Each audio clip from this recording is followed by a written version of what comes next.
I know today is hard.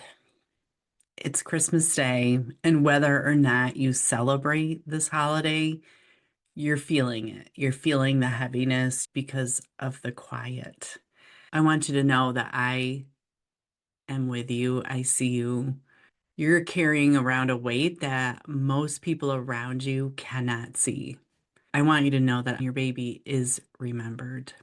I've been in touch with a lot of moms who are reaching back out because they're feeling the season and realizing that this is the time of year we measure. Oh, my baby would have been this old. My baby would have been here this Christmas. Something is so different with this holiday, and it feels to us like a line in the sand, passage of time, which don't miss next week's episode because I'm going to talk a lot more about that and the symbolism of what happens at the end of the year. But for today, it's really heavy and we take a lot of measurements. Maybe you had some ideas of what this Christmas day was going to look like for you, and it looks so vastly different.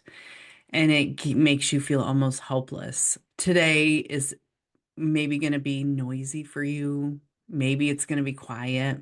But either way, what you're missing feels very loud. I'm not going to be here to help you fix your grief. I'm not going to tell you how to make it feel okay. A lot of the conversations I've been having with moms this week have been like, I want to tell you it's okay. It's okay for you to be really ticked off.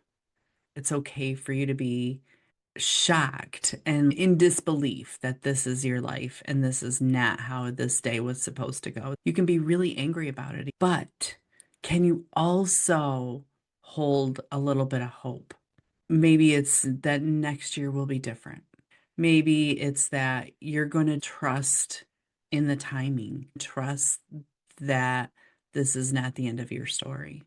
Christmas is supposed to be about joy and family and new beginnings, which makes it especially hard when your baby isn't here. This might be your first Christmas without them, or your fifth, or your 10th. And they're all really hard in different ways. You might choose to be surrounded by your family today. You might choose to be alone. And either way, there's no right or wrong. There's only your way and however you say that this day needs to be spent. Sometimes these holidays pile on even a little more guilt because you're supposed to be happy, you're supposed to be festive, and you're feeling guilty for feeling your anger and for not being as joyful as you're supposed to be. It makes you feel almost ungrateful. You are allowed to feel all of those things, and I want to talk about holding those two emotions at one time. Can you be a little joyful and excited, especially if you have older children like I did? If you have older children, there is so much joy, happiness, and gratefulness that you do have them. And there's also going to be an equal amount of sadness and pain and anger and frustration. All of it is possible. And it feels like a lot of feelings. And it feels very confusing, like you're spiraling sometimes. Like your brain is just telling you one thing after another, and it's just round and round. And that's all really normal. So don't beat yourself up about it. I want you to really just take it in, take a breath, and just acknowledge this is where I am today. This is not where I thought I would be, but this is where I am. And I'm going to hold out that things can be different and things will be different. I will find my way through this. If you're finding that you need more support, I am offering a few very limited spots of just some SOS coaching, just an hour with me. Let's talk about what you need. I'll put a link in the show notes for that if this is something you're interested in.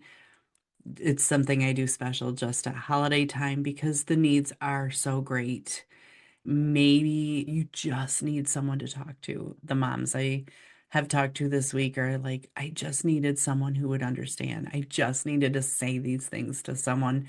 So if that's you, I want you to know that my door is open. Please check out those spots, grab one if they're still open, and I would love to help you work through whatever it is that you are needing right now in this hard time. So, I want to invite you to remember your baby with me. I'd love for you to say their name out loud if you can, or just say it in your heart, however it feels right for you right now. And then think about what you love about them. What were the dreams that you had for them? How did you feel when you first learned that you were pregnant? What plans did you make for them the minute you find out that you're pregnant? You immediately start making plans. You start having dreams.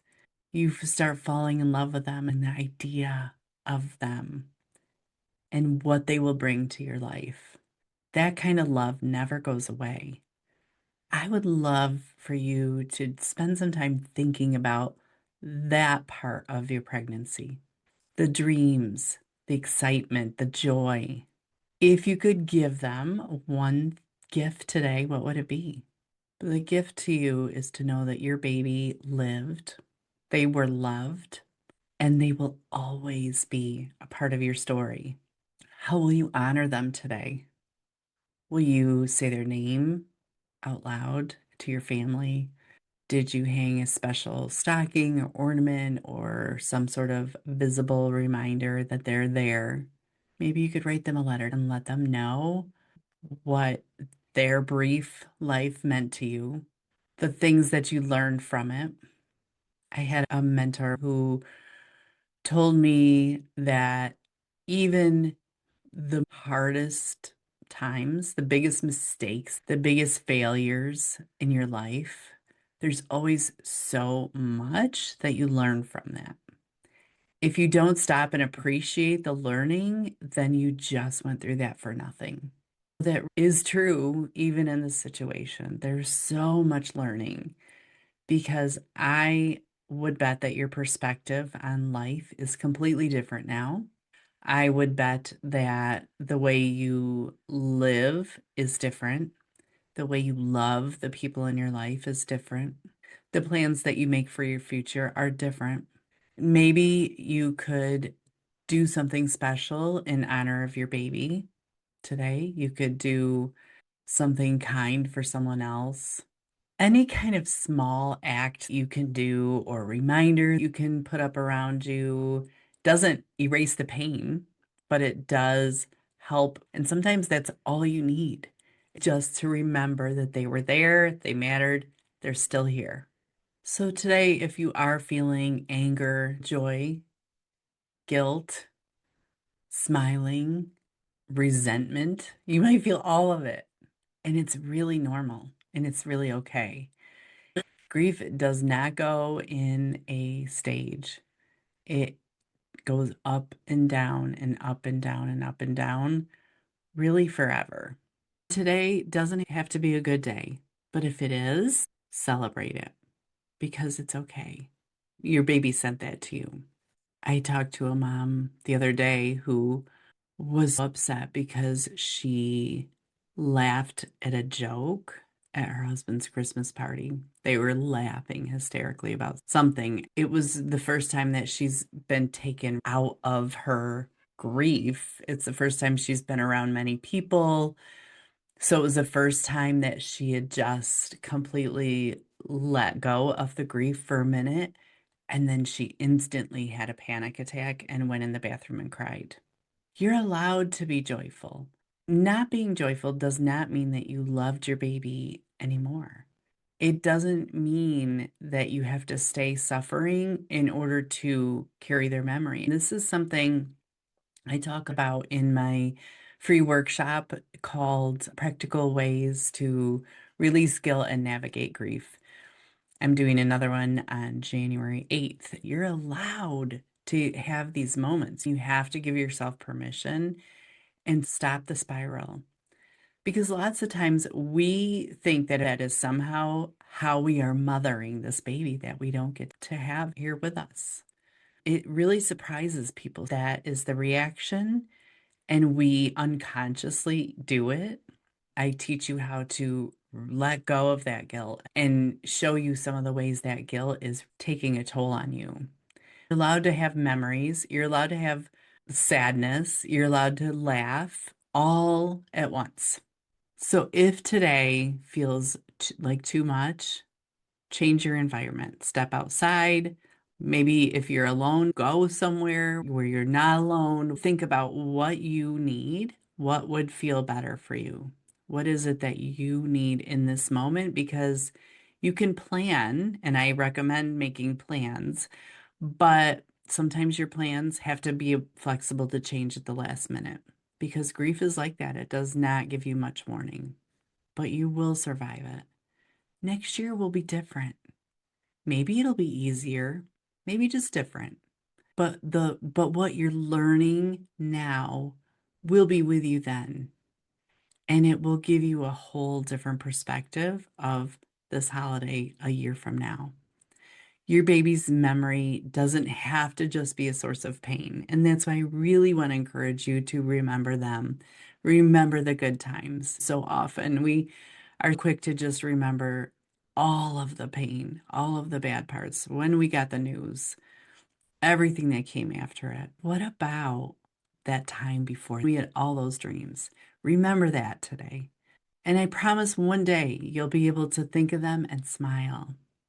If today is not that day, it's okay. I see you, your baby's remembered, and you're not alone. So if you're looking past today and wondering, how in the world is my life ever going to be okay? I want to offer you some hope. And I really want to invite you to my workshop coming up where we talk about all of this. Go to navigatingbabyloss.com/workshop and join in to the safe space that I've created for moms just like you who want to hold their baby and remember them with so much love, but also create a life where you don't have to feel this pain every single day. However, you spend today, be kind to yourself. Your baby's love is with you forever. And that love is the greatest gift of all. I'll see you next week.